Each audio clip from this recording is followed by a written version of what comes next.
silent.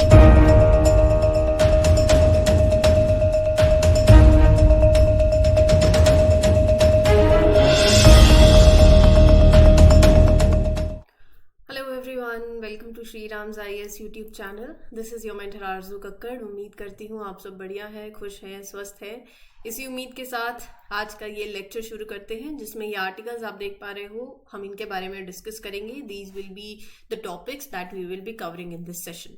मैं आपको एक मतलब एक इंडेक्स है, बेसिकली एक आइडिया दे देती हूँ कि कैसे हम प्रोसीड करेंगे, किन किन आर्टिकल्स पे हमें डिस्कशन करनी है। So first of all let's have a look over it. Decline of saffron production in India एक बहुत ही इम्पॉर्टेंट टॉपिक है, जिसमें मेंस से सवाल बनता है और ये आपके जीएस पेपर 2 से लिंक करता है, जीएस पेपर 3 से लिंक करता है। You can link it with your tags like government policies and interventions. जो सामने लिख रही हूँ वो कोई बात नहीं, सुन रहे हो ना, वो काफी है, राइट। अब क्योंकि सैफरन प्रोडक्शन की डिक्लाइन हुई है, तो आपको इसका क्रॉपिंग पैटर्न, इसका कल्टीवेशन जो रहता है वो सारा पता होना चाहिए। एग्रीकल्चरल रिसोर्सेज के डोमेन से आप इसको लिंक कर सकते हो। प्रीलिम्स के पॉइंट ऑफ व्यू से सैफरन के बारे में, जीआई टैग, ये सारी चीजें इंपॉर्टेंस है। मेंस के लिए सैफरन कल्टीवेशन और उसका इंपॉर्टेंस, ये ना आपका दोनों ही कनेक्टेड है। आप जो भी चीज करो वो आप प्रीलिम्स में भी यूज कर सकते हो, मेंस के लिए भी इक्वली रेलिवेंट है कि अच्छा भैया क्या फैक्टर्स हैं जो कंट्रीब्यूट कर रहे हैं, मतलब डिक्लाइन हो रहा है तो क्यों हो रहा है, वो आपके पास 5-6 पॉइंट्स हो। फिर उसके बाद जब मैं कश्मीरी सैफरन की बात करूं तो उसका प्राइस, उसका प्रोडक्शन, उसके कल्टीवेशन कंडीशंस, उसके क्या बेनिफिट्स होते हैं, जीआई टैग मिला हुआ है क्या, इसका वे फॉरवर्ड क्या हो सकता है कि अगर ये दिक्कतें आ रही हैं तो what can be the way forward. ये सारी डिस्कशन होगी, डिटेल्ड डिस्कशन, इसका 360 डिग्री एनालिसिस होगा ताकि कोई भी साइड छूटे नहीं, ठीक है। Then you have report fish disease. अब ये रिपोर्ट फिश डिसीज क्या है ये हम डिस्कस करेंगे। आपके जीएस पेपर 2, पेपर 3 के लिए भी लिंक करता है और प्रीलिम्स के लिए भी। Then you have Yakshagana Mela, GS paper 1 से you can connect it. Prelims के पॉइंट ऑफ व्यू से तो ये सारे आर्टिकल्स ही इंपॉर्टेंट हैं। एक्सरसाइज सी ड्रैगन 24 और P8I एयरक्राफ्ट इंटरकनेक्टेड है, सो हम इन दोनों को एक साथ देखेंगे। इस एक्सरसाइज के बारे में पढ़ेंगे, इस एयरक्राफ्ट के फीचर्स के बारे में पढ़ेंगे।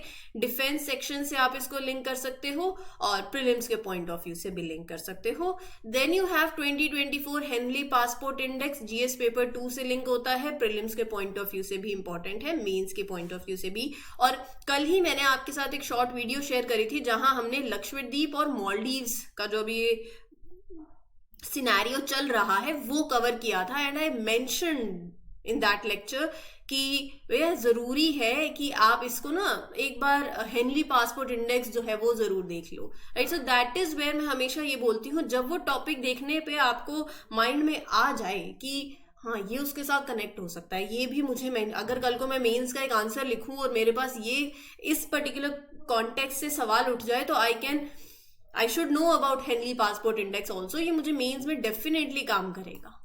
Are you getting my point? ये चीजें विद टाइम आ जाती हैं और जो अभी तक लंबे समय से सेशंस देख रहे हैं उनके माइंड में अब ये चीजें खुद से आ जानी चाहिए। शुरू कर दो ये चीजें, और नहीं आ पा रही हैं तो टेंशन मत लो। दिक्कत कहाँ है? दिक्कत सिर्फ फिर इतनी सी है कि आपने सिलेबस नहीं पढ़ा है।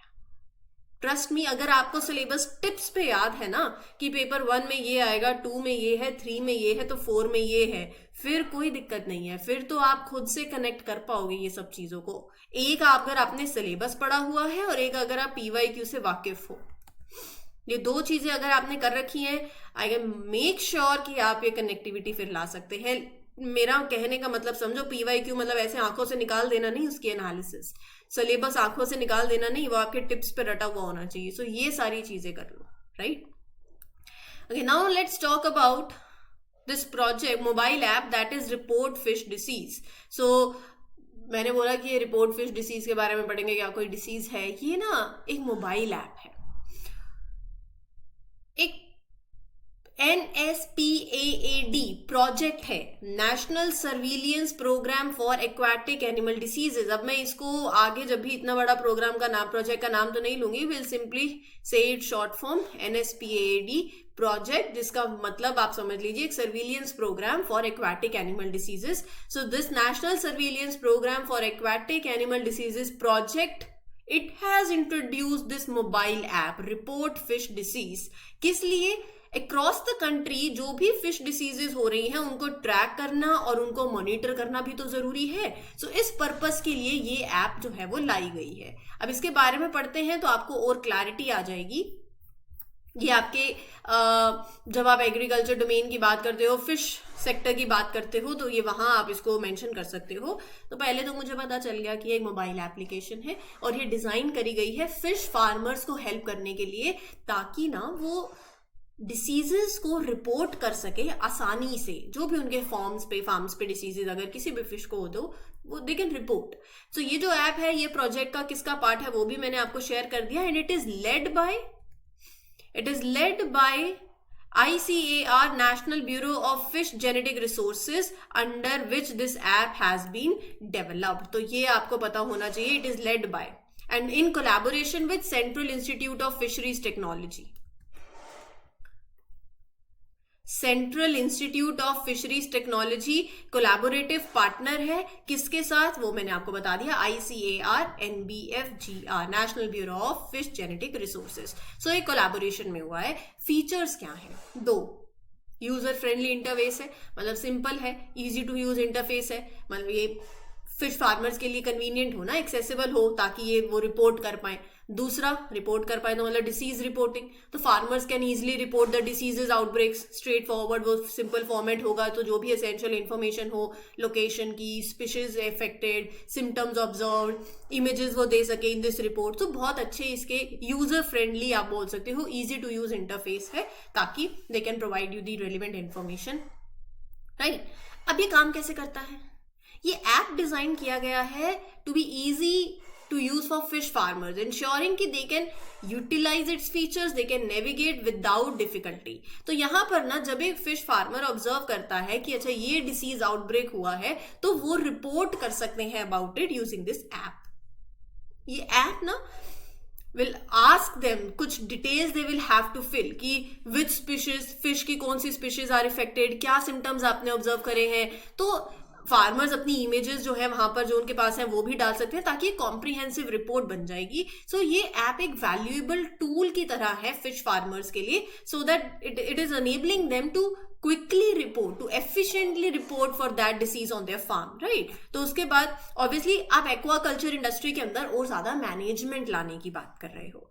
अगर मैं इसके सिग्निफिकेंस की बात करूं तो number of significance, line he line है, 1 2 3 4 5, ये सारे के सारे 5 पॉइंट्स आप यहां से पढ़ सकते हो। लाइन मतलब विद इन द लाइंस आप रीड कर सकते हो। मैं एक एक लाइन नहीं पढ़ूंगी, rather than I will explain you without reading into the line, ताकि आपको चीजें समझ आए, राइट। पढ़ तो आप खुद भी लोगे। पहला है, ये ऐप यूज करता है जियो टैगिंग टेक्नोलॉजी। इसका मतलब क्या है? इसका मतलब ये है कि authorities जो है, when a fish farmer reports a disease, authority can quickly respond to the specific location. तो farmers receive real time updates on the status of their reported case. तो एक fast और efficient response आ जाएगा। दूसरी बात, real time updates ना transparency लेकर आते हैं, फिर है कि नहीं? It creates transparency in that disease management process. Everyone is involved. Authorities भी involved हैं, farmers भी involved हैं, तो you can track the progress of the reported cases. ये transparency accountability को promote करता है कि अगर अच्छा ऐसा हुआ है, क्यों हुआ है, आप बताओ, आप जवाब दो इसका, राइट। कि उस डिसीज को सॉल्व करने में, एक्वाकल्चर के उस इशू को हैंडल करने में अकाउंटेबिलिटी और बढ़ गई। फिर थर्ड पॉइंट, क्या सिग्निफिकेंस है? Information hub, it serves as an information hub for the farmer. ये ऐप ना एक it serves as a valuable information hub, मतलब इट प्रोवाइड्स रिसोर्सेज ऑन कि अच्छा क्या ट्रीटमेंट होगा, डिसीज प्रिवेंशन कैसे कर सकते हैं, what can be the best practices in aquaculture. तो farmers can access that information और वो अपने फार्मिंग मेथड्स को और इम्प्रूव कर सकते हैं और इस डिसीज के इम्पैक्ट को और ज्यादा फिर कम कर सकते हैं। देन यू हैव कि कॉम्प्रिहेंसिव पैकेज प्रोवाइड करता है, मतलब ये ऐप ऑफर करता है comprehensive solution, diagnosis, prevention, control, treatment of that aquatic animal diseases. तो पूरा कॉम्प्रिहेंसिव पैकेज हो गया, ensuring कि farmers have all the tools they need to manage that disease, to mitigate that disease effectively. So it is contributing to healthier aquaculture environment, है ना? क्या फिर उसके बाद disease management. So this app is expected to revolutionize disease management in aquaculture. Early detection हो गया, data driven decision making हो गई, तो एक proactive approach यहाँ पर फिर यूज हो रही है. It helps in preventing the spread of that disease. Then enhancing sustainability and productivity. This app aims to enhance sustainability and productivity of the aquaculture sector. Early detection and efficient decision making, it will contribute to healthier fish stocks. और इससे क्या होगा? Productivity increase होगी और industry में sustainability भी. Food security और livelihood, obviously, it will add on to, it will contribute to. Ultimate goal क्या है? To improve the livelihoods of fish farmers. So by safeguarding the health of aquatic animals, ये app secure कर रहा है that nation's food supply. It contributes to the sustainable growth of aquaculture industry. Farmers को भी benefit हो गया और overall food security को भी of the country. Now the century old Yakshagana mela in Dakshina Kannada will resume its all night performances following approval from the Karnataka high court. पढ़ लेते हैं इसके बारे में भी. ऐसा है, जीएस पेपर 1 से इंपॉर्टेंट है, आर्ट एंड कल्चर से. तो मैं आपको यही कहूं, मैंने आपको कुछ, जैसे हम पेंटिंग करते हैं, पेंटिंग्स कवर कर ली सारी, डांस कवर, कोई न्यूज में आ गया तो डांस कवर कर लिया, तो ये चीजें फिर आपको मेक श्योर है कि आपको करनी पड़ेंगी खुद से. मैं आपको साथ साथ बताती जा रही हूं, है ना. आप कवर करते जाओ, स्टैटिक को साथ साथ लिंक करते जाओ, साथ साथ होता जाएगा, फिर लास्ट में दिक्कत नहीं होगी. Now will talk about Kateel Yakshagana mela. It is a famous Yakshagana troupe. मतलब ट्रूप इन द सेंस आप लगा लो जिसमें एक ग्रुप हो गया, actors, dancers, musicians who work together, who travel, who perform together, right. So एक यूज होता है this term in context of performing arts. तो यहां पर ना see the Yakshagana troupe, that is Kateel Shri Durga Parameshwari Yakshagana Dashavatar मंडली. हाँ, it is popularly, the Yakshagan troupe that I have mentioned the name, it is popularly known as Katil Mela. It is an important Harke Seva. मतलब they are hosting the Yakshagan show for God fulfilling a wish. So यहाँ पर मैं आपको यक्षगान के बारे में भी सारी बातें बताऊंगी. It performs on request of devotees who have taken a vow to arrange a show of Yakshagan for the fulfillment of a desire or as a service. तो basically वो ये कहना चाह रहे हैं कि ये जो मेला है, it is a famous, this Kateel Yakshagana Mela is a famous troupe that performs Yakshagana shows as a service to fulfil the wishes of devotees. जिन्होंने भी जैसे कोई वो किया हो, कोई वो इन द सेंस प्रॉमिस, कोई प्लेज लिया हो, right? So to fulfill the wishes of devotees who have made vows, there is a show that it serves as, and इसका एक cultural, एक religious practice है that has been a part of the tradition 19th century से. It is showcasing the deep connection between art, devotion and fulfilling that personal desire as well. Now let's talk about Yakshagana. ये ना एक traditional folk dance है और ये originate हुआ है, it is popular in coastal Karnataka. It is a rare combination of dance, music, song, dialogues and colourful costumes, right. It weaves together various artistic elements to create a very rich performance, immersive performance. It is well loved and popular cultural expression in that region. Traditionally, all the roles जो भी होते थे, including the female characters, वो पहले होते थे by men. Men portray all the roles. Females के भी. बट मॉडर्न टाइम्स में womens are also becoming part of Yakshagana troupe. They are also contributing to this evolving nature of this traditional art form.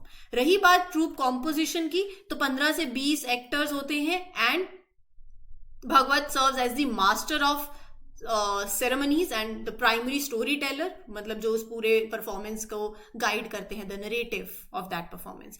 अब बात आती है elements of Yakshagana की. हर एक Yakshagana performance जो होता है ना, it is on a small सब स्टोरी, प्रसंग जिसे हम बोलते हैं, चाहे वो एंशियंट हिंदू एपिक से आता है, लाइक रामायण से ले लिया, महाभारत से ले लिया. सो ये जो शो है ना, it the combined stage performances by talented artist with commentaries provided by the lead singer Bhagavata. So narrates he और she narrates and explains the story, and साथ साथ जो ट्रेडिशनल म्यूजिक होता है वो तो चलता ही है. सो इसके अंदर बहुत ही वेरियस म्यूजिकल इंस्ट्रूमेंट्स का यूज किया जाता है. हारमोनियम, ड्रम, ताल और फ्लूट, क्लैपर जो होते हैं, तो उन सब का यहाँ पर यूज किया जाता है. ड्रेसेस भी बहुत ही यूनिक होती हैं, elaborated, very unique, vibrant costumes हैं, लार्ज साइज हेडगियर्स होते हैं, कलरफुल फेस होता है, elaborate costumes all over the body and musical beats on the legs also. So ये इसके एलिमेंट्स हैं. सवाल बने अगर इसकी स्टेट से जुड़ा हुआ तो वो भी बता देना, अब आपको पता चल गया है. Now moving ahead, Indian navy's P-8I aircraft landed, और बेसिकली हम बात कर रहे हैं it is participating in the exercise that is sea dragon 24 in western Pacific, US's island territory Guam. Sea dragon 24 exercise के बारे में पढ़ लेते हैं, प्रीलिम्स के लिए हमारे इंपॉर्टेंट है. ये जो एक्सरसाइज है ना, it is a very special international maritime exercise that brings together, मतलब it involves naval forces from multiple countries working together. So एक मैरीटाइम एक्सरसाइज है, मल्टीनेशनल एक्सरसाइज है. पार्टिसिपेटिंग कंट्रीज हैं India, Japan, South Korea, Australia और US. It is designed to improve skills in maritime combat domains, right. तो participating navies जो है वो engage करती हैं इन सच एक्टिविटीज ताकि वो अपनी कैपेबिलिटीज को एनहांस कर सकें. In which areas? पहला है एंटी सबमरीन वॉरफेयर, मतलब एनिमी की सबमरीन को लोकेट करना, उसको न्यूट्रलाइज करना, जो कि it might be hiding beneath the seas. So the focus is on developing that effective strategy for submarine detection and engagement. दूसरा, surface warfare. ये एस्पेक्ट इन्वॉल्व करता है coordinated attacks on hostile surface vessels using tactical and advanced weaponry.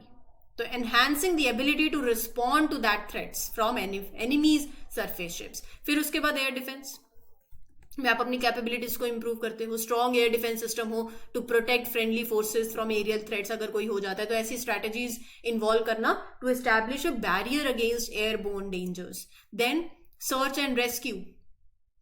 Participating forces practise locating and rescuing maritime personnel in distress. तो ये skill बहुत ज्यादा जरूरी है for responding to these emergencies at sea and ensuring the safety of personnel as well. Communication and coordination. How you can improve your communication, coordination among the different naval platforms, है ना. तो ये है. Now let's talk about this fact of P-8I aircraft. एक बहुत ही versatile aircraft. इसकी कुछ capabilities क्या है? Long range surveillance, multi sensor fusion, anti submarine warfare, communication relay. Long range surveillance. So this aircraft is equipped for long range surveillance. इसका मतलब ये ना, it can cover extensive areas of the ocean. जैसे कि मैं आपको बता रही थी, कोई सबमरीन है that is beneath the sea, तो वो लोकेट कर सकता है aircraft. It is capable of identifying and monitoring the activities and movements in the sea from that significant distance. तो मैरीटाइम अवेयरनेस और ज्यादा बढ़ गई. इलेक्ट्रॉनिक इंटेलिजेंस सिस्टम, सोनार्स और रेडार्स के through it works, right. So one of the capability is effectiveness in that anti-submarine. बहुत ही strong आप बोल सकते हो. It carries the depth charges and torpedoes. Enemy submarines के लिए तो बहुत ही serious threat है ये. Aircraft can detect, can track and neutralize those underwater threats. Maritime security को और ज्यादा strong करता है, contribute कर रहा है उसमें बहुत ज्यादा, right? चलिए आगे बढ़ते हैं and let's talk about Henley passport index. Average number of visa free destinations बढ़ गई हैं, डबल हो गई हैं since 2006 according to 2024 Henley passport index. कल हमने अभी लक्षद्वीप मालदीव्स वाला केस किया. मैंने आपको टूरिज्म सेक्टर के बारे में बताया कि why Indians are being granted that visa free access और डेस्टिनेशंस में क्यों इंडियंस का नंबर ऐड होता जा रहा है. फिर मैंने आपको वहाँ पर लिंक किया विद राइजिंग मिडिल क्लास और दैट डिस्पोजेबल इनकम की हमने बात करी. फिर मैंने इंडिया के टूरिज्म सेक्टर की बात करी, क्यों टूरिज्म सेक्टर इतना रेलिवेंट है, क्या चैलेंजेस हैं, वे फॉरवर्ड क्या है. एंड आई मेंशन कि हेनले पासपोर्ट इंडेक्स भी कवर करना इंपॉर्टेंट है. नाउ दिस इंडेक्स जो है it is a ranking system जो बताता है कि अच्छा कितना पावरफुल है ये passport. It is based on the number of countries it's holder can visit. अच्छा मेरे पास ये पासपोर्ट है तो ये पासपोर्ट से I can visit how many countries visa free without needing a visa. तो वो बताता है अच्छा वो पासपोर्ट कितना स्ट्रांग है. सो Henley Passport Index is the original and the authoritative ranking of passports. It gives you a clear picture how many destinations someone with that particular passport can travel without obtaining that visa in advance. तो ये जो index है ना, ये start हुआ था 2006 में. It started in 2006 as Henley and Partners Visa Restriction Index. So it is based on the data from International Air Transport Association. Data source, largest and the most accurate travel information database है ये. It covers 199 different passports and 227 different travel destinations. हर एक passport को design assign होता है visa free score. मतलब ये indicate करता है, अच्छा ये नंबर ऑफ कंट्रीज वो होल्डर विजिट कर सकता है विदाउट रिक्वायरिंग वीजा. जितना स्कोर आपका हाई होगा मतलब वो पासपोर्ट उतना पावरफुल है इन टर्म्स ऑफ ट्रैवल फ्रीडम. अब मैं आपको जैसे इसके हाईलाइट्स बताती हूँ. टॉप स्पॉट पे है France, Germany, Italy, Japan, Singapore, Spain. World's most powerful passports है. मतलब it can allow visa free entry. अगर इनके पास हो तो they can go with 194 global destinations, वो जा सकते हैं. Top 10 is largely dominated by European countries. मतलब their passports are very highly influential in terms of global travel. Over the years अगर आप देखो तो एवरेज नंबर ऑफ डेस्टिनेशंस जो हैं that are accessible without a visa वो double हो गए हैं. इंडिया की बात करूं तो इंडिया की रैंक अभी है 80th in the list and with citizens that are allowed to travel to 62 countries. सबसे लास्ट में है Afghanistan with access to just 28 countries without a visa. Syria only 29 destination, second lowest position. Iraq 31, Pakistan 34. UAE was the fastest climber over the past decade. 11th place पे jump कर गया and offering an access to 183 destination. जिसके पास UAE का passport हो तो अब improvement हुई है और 11th प्लेस पे अब जंप किया है UAE. Now the last article and a very important article, saffron fields. थोड़ा कश्मीर चलते हैं और कश्मीर में बात करते हैं सैफरन की. केसर, ब्यूटिफुल रीजन कश्मीर अपने सैफरन फील्ड्स के लिए बहुत ज्यादा famous. That produces world's most expensive one. अभी there is a challenge. Cement factories news में ये है कि they are taking up the space and they are encroaching on the saffron fields. एक लोकल सैफरन इंडस्ट्री के लिए it's a challenge. Crisis आ गया, कॉजिंग अ क्राइसिस आप बोलो. तो यहां पर मैं आपको 3 पॉइंट्स बता रही हूं. पहला तो ये है कि Kashmir second largest saffron producer है globally. Second largest saffron producer है ईरान के बाद. द रीजन प्रोड्यूस करता है अराउंड 11 से 12 ton of saffron each year. मैं आपको अभी इसका प्राइस भी बताऊंगी, आप हैरान हो जाओगे. एनक्रोचमेंट इश्यूज की बात करूं तो यहाँ पर अनफॉर्चुनेटली जो सैफरन इंडस्ट्री है, मतलब जो सीमेंट इंडस्ट्रीज एक्सपैंड हो रही हैं इनटू देयर एरियाज जहां पर saffron was traditionally grown. So ये encroachment is a threat to the livelihood of the local farmers जो कि सैफरन के कल्टिवेशन पे भी डिपेंडेंट है. और saffron industry it is very crucial for the local economy. So this competition for land and resources is impacting the ability of farmers to sustain their saffron cultivation. क्या reasons हैं that are contributing to decline of saffron production? पहला तो cement factories की proximity. बहुत ज्यादा dust release करते हैं ये, जो कि क्वालिटी और क्वांटिटी सैफरन की यील्ड के लिए दोनों के लिए हार्मफुल है. कुछ स्पेसिफिक एरियाज में like Pulwama saffron cultivation has seen a 60% decline over the past 2 decades in the cultivation due to cement in factory. Cement, because of that cement pollution. Cement dust का क्या इंपैक्ट पड़ता है? Dust बहुत harmful, जिसमें nitrogen oxide हो गया, sulphur dioxide हो गया, कार्बन मोनोऑक्साइड हो गया, right. So it affects saffron plants. It leads to the decrease in chlorophyll जो कि फोटोसिंथेसिस के लिए बहुत एसेंशियल है. फोटोसिंथेसिस आपने पढ़ा होगा. It clogs stomata. Stomata की मैं बात करूंगी. The tiny pores in plants that is responsible for gas exchange. Right? और जो large volumes of cement dust negatively impact the crocin content in saffron.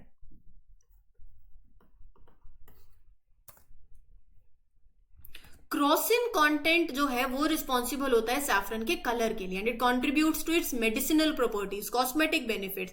वो कंटेंट कम होता है ना तो उसकी क्वालिटी, उसका कलर, उसके बेनिफिट्स पे फिर इंपैक्ट पड़ता है. एनवायरमेंटल फैक्टर्स की बात करूं तो देखो क्लाइमेट पैटर्न चेंज हो रहा है, अनएक्सपेक्टेड रेनफॉल है, लैंड डाइवर्जन है फॉर हाउसिंग इंडस्ट्रीज. ये सारी चीजें पहले तो दे आर कॉन्ट्रीब्यूटिंग. गवर्नमेंट के इंटरवेंशन की बात करूं तो यहां पर there were protest against cement factories since 2005. Farmers, they have been resisting the establishment of cement factories there. Despite protests, authorities have allowed some of the cement industries to operate. Pollution हो रहा है, harmful है. Market challenges भी हैं, financial difficulties हैं, क्योंकि ये जो मार्केट है ना, it is becoming less profitable. Prices decline होना, क्वांटिटी रिड्यूस होना एंड क्वालिटी के साथ फिर कॉम्प्रोमाइज करना, ये सारे फिर कंसर्न्स आ जाते हैं. और ऑब्वियसली फिर it raise concerns about the future sustainability of this industry. मैं अगर बात करूं सैफरन प्रोडक्शन की और प्राइस की, प्राइमरीली जम्मू एंड कश्मीर में it is limited to and which अगर आपसे पूछा जाए ना, तो दिस पैम्पोर रीजन जो है, it is known as this saffron bowl of Kashmir. It is contributing significantly to saffron production.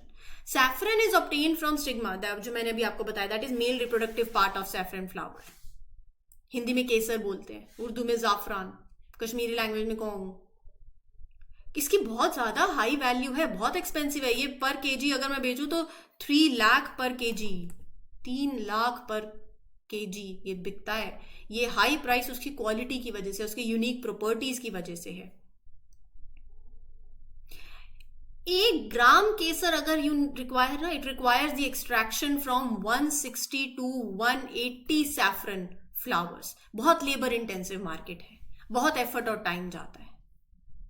जून जुलाई के महीने में सीड्स कल्टीवेट होते हैं सम प्लेसेस पे, और फिर ये अगस्त सितंबर में भी आगे बढ़ जाता है and the flower begin to bloom in October. Cultivation की बात करूं यहां पर तो 2000 metre above the sea level, एक बहुत ही calcareous humus rich well drained soil, pH 6 से 8 होनी चाहिए. और क्लाइमेटोलॉजिकली बात करूं तो समर एंड विंटर जैसी है, temperature 35 to 40 degree Celsius summer और विंटर में -15 to -20 डिग्री सेल्सियस. बारिश 1000 to 1500 mm per annum is necessary. वो क्रॉसिंग कंटेंट की तो मैंने बात करी थी आपके साथ, ठीक है. तो ये सारे इसके बहुत फायदे हैं मेडिसिनल प्रॉपर्टीज में, कॉस्मेटिक्स में, और कन्फेक्शनरी, डेयरी प्रोडक्ट्स. एक नेचुरल फूड कलरिंग एजेंट भी यूज हो सकता है. और इसको central government granted GI certification also to the saffron that is grown in Kashmir 2020 के अंदर, राइट. तो यहां पर रही बात, अगर मैं इसको फाइनली क्लब करूं और सोल्यूशन की तरफ बढ़े, वे फॉरवर्ड की तरफ बढ़े, तो we need to enforce strict environmental regulations to mitigate the impact of cement industries. Collaboration between the government and saffron growers बहुत ज्यादा जरूरी है. डायलॉग होना, एक ऐसा प्लेटफॉर्म एस्टैब्लिश किया जाए जहां डायलॉग हो टू एड्रेस द कंसर्न्स. और थर्ड, डाइवर्सिफिकेशन ऑफ लाइवलीहुड. वहां पर ऐसे इनिशिएटिव्स और आए ताकि हम सैफरन फार्मर्स के लाइवलीहुड को भी डाइवर्सिफाई करें, और ज्यादा ऑल्टरनेटिव सोर्सेज ऑफ इनकम लाने की जरूरत है. Allocate funds for research and development also in saffron cultivation. मतलब ऐसी वेराइटीज हो that are resilient to environmental changes, that are capable of maintaining that quality and yield. और टेक्नोलॉजी के साथ में we need to invest in technology जो minimise करे the impact of pollution on the saffron crops. ये था आज का सेशन. उम्मीद करती हूँ आपको सारी चीजें क्लियर हो गई हों. कोई डाउट हो तो you can ask me in the comment section. This is your mentor Aarzoo Kakkar signing off. All the best, happy learning, take care, thank you.